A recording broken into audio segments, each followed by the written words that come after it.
اس طرح کی بے شمار مثالیں ہیں، آپ کو کتنی بتلائی جائیں۔ میرے دوستو، آج پوری دنیا میں مسلمان پریشان ہے، ذلیل و خوار ہو رہا ہے۔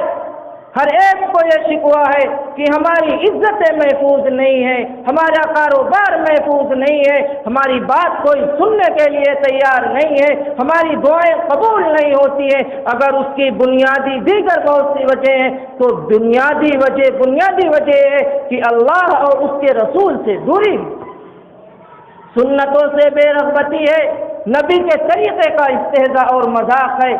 اتنے حالات آئے، لاک ڈاؤن کے 9-10 مہینے گزرنے کو،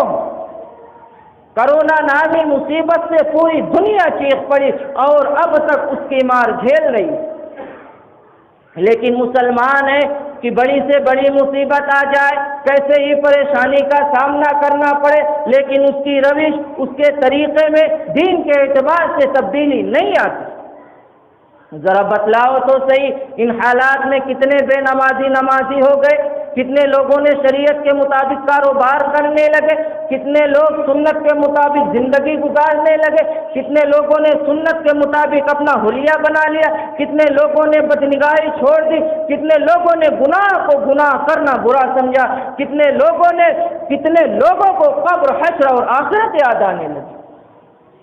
اگر یہی حالات رہے، ہم اپنے طور طریقے میں مست رہے،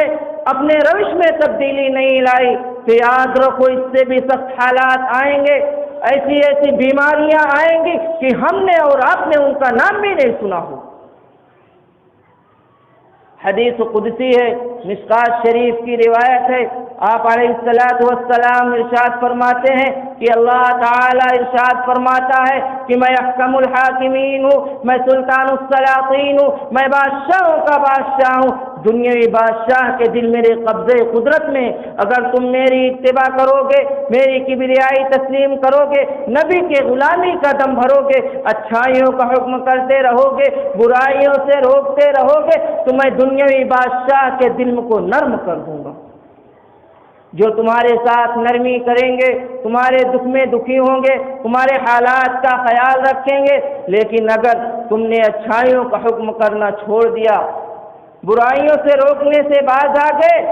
تو میں دنیاوی بادشاہ کے دل کو سخت کر دوں گا۔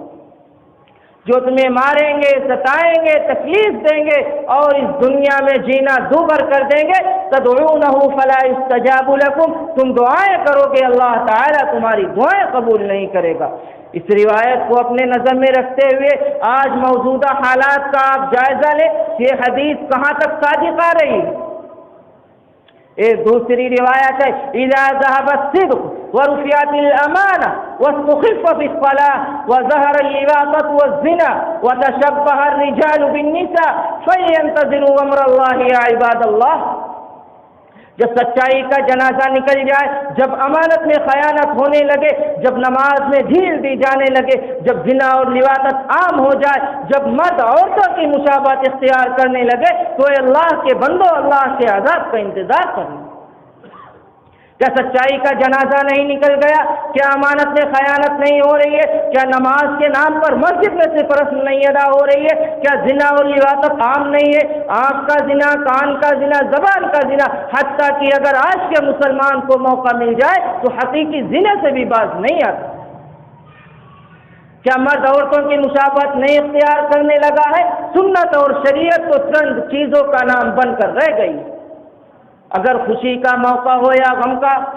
اگر کہہ دیا جائے کہ بھائی صاحب، بھائی جان، یہ کام آپ سنت کے مطابق کر لیجئے، تو انسان دھڑ لیتے کہتا ہے ایک ہی موقع آیا تھا، اس میں سنت کو کیسے داخل کروں؟ توفہ اور لعنت ہے ایسی زندگی پر جس میں سنتوں سے کھلواڑ کیا جائے، اللہ اور اس کے رسول کی نافرمانی کی جائے۔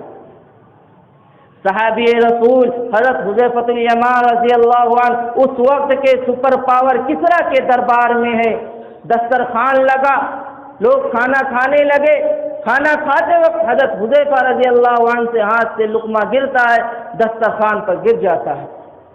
گرا ہوا لقمہ کھانے کا ارادہ کرتے ہیں تو بغل والا کوہنی مارتا ہے کہ اے تو جانتا نہیں کہ تو سپر پاور کے دربار میں ہے، یہاں پر گرا ہوا لقمہ کھانا توہین ہے۔ اس وقت حضرت حذیفہ نے جو جواب دیا تھا وہ سنہرے حروف سے لکھے جانے کے قابل ہے۔ حضرت حذیفہ رضی اللہ عنہ نے جواب دیا اترک سنت حبیبی لہؤلاء الحمقاء، کیا میں اپنے محبوب کی سنت کو ان بے وقوفوں اور گواروں کی وجہ سے چھوڑ دوں؟ محترم دوستوں، اگر آج کوئی چھوٹی سی پارٹی ہو، کوئی تقریب ہو، کوئی فنکشن ہو، آپ کو بلایا جائے، آپ کو انوائٹ کیا جائے، آپ کو مدعو کیا جائے،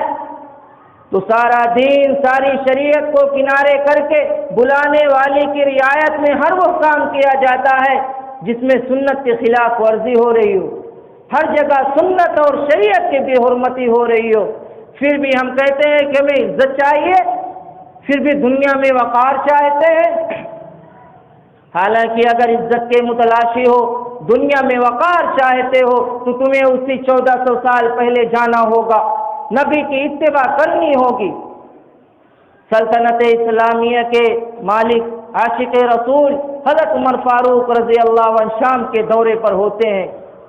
جلوم نامی عیسائی راستے میں ملتا ہے اور کہتا ہے کہ آپ ایسی سواری پر سوار ہوئیے، آپ دستار باندھیے، گویا کہ اس کا کہنے کا مقصد یہ تھا کہ آپ امیر المؤمنین ہیں تو آپ ایک اچھے حیت کے ساتھ جائیے، اچھے سے جبہ قبہ لگائیے، اچھی سواری پر سوار ہو کے جائیے۔ لیکن حضرت عمر فاروق رضی اللہ عنہ نے جو اس وقت جواب دیا تھا وہ ہم سب اپنے کان اور دل کے کانوں سے سنے۔ اس وقت جو جواب دیا انا كنا اذل قوم فعزنا الله بالاسلام مهما نطلب العز بغیر ما عزنا الله اذلنا الله، کہ ہم ایک ذلیل قوم تھے، پست قوم تھے، ناخواندہ تھے، ہمیں عزت ملی ہے تو اسلام سے ملی ہے، اگر ہم اسلام کے علاوہ کسی دوسری چیز میں عزت تلاش کریں گے تو اللہ تعالی ہمیں دوبارہ ذلیل کر دے گا۔ جو شخص عزت کا متلاشی ہو اسے چاہیے کہ نبی کے طریقے میں عزت تلاش کرے، اسلام کا سچا اور پکا شیدائی ہو، اسلام کا سچا پکا شیدائی ہو، سچا پکا مسلمان بننے کی کوشش کرے۔ اللہ تبارک و تعالی نے ارشاد فرمایا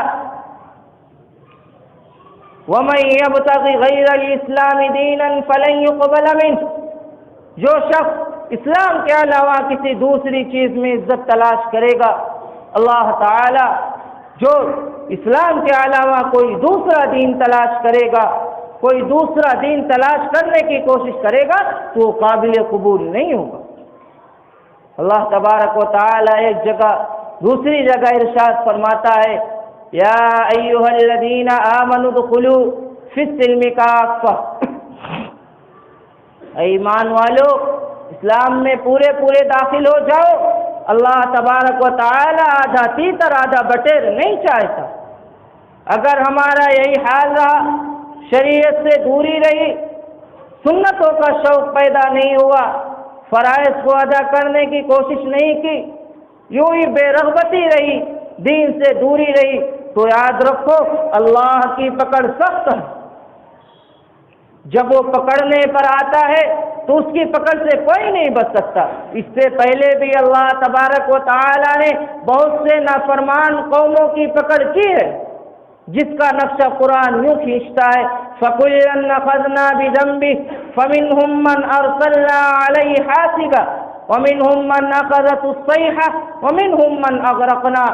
وَمَا كَانَ اللَّهُ لِيَظْلِمَهُمْ وَلَكِنْ كَانُوا أَنفُسَهُمْ يَظْلِمُونَ، کہ اللہ تبارک و تعالی نے اس سے پہلے بھی بہت سے نافرمان قوموں کی پکڑ ان کے گناہوں کی وجہ سے کی ہے۔ فَمِنْهُمْ مَنْ أَرْسَلْنَا عَلَيْهِ حَاصِبًا، ان میں سے بہت سو پر تو آندھی چلائی، وَمِنْهُمْ مَنْ أَخَذَتْهُ الصَّيْحَةُ، اور بہت سو کو تو چیخ سے تہس نہس کر دیا،